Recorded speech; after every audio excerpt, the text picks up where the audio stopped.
Okay, good afternoon. Tony Houad, Director of Corporate Services for Transit Windsor. I just wanted to mention a few things that recently got approved at City Council on Monday.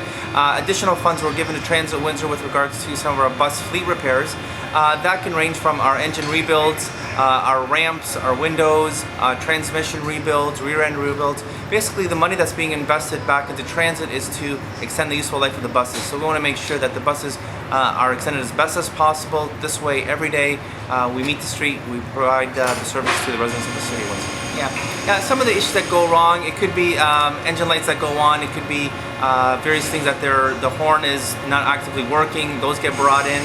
Some of the things that if there's smoke coming out of one of the exhaust pipes, those will get brought in. So really it could be a whole range of different things just to ensure that if any of the drivers have any problems with the buses when they're operating them, they get called back in. For example, there could be cases where the fare box is not working properly.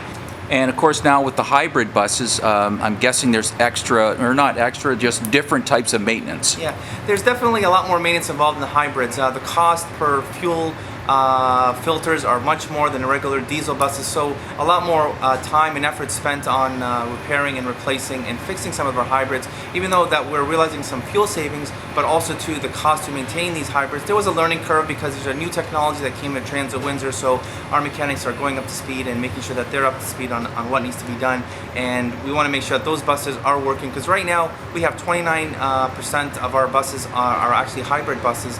And then what we do is we make sure those ones are being used as much as possible. In some cases, they're actually being used 41% of the time. So really, we're using them as workhorses. They're really the ones that are driving and being used on our 1Cs in the crosstown. So when that happens, the more you're using particular types of bus, you're going to see more repairs. And when those repairs come in, they're being brought in on a regular basis. So this way, we do a regular PM check. Every 10,000 kilometers, the buses come off the road. We do a regular PM check. Every 30 days we do what we call an MTO inspection, is going through making sure we check bus bumper to bumper, all the items, make sure it's working. And every 6 months we do safeties on the buses. Again, we have to be very diligent to make sure that it's meeting the MTO requirements.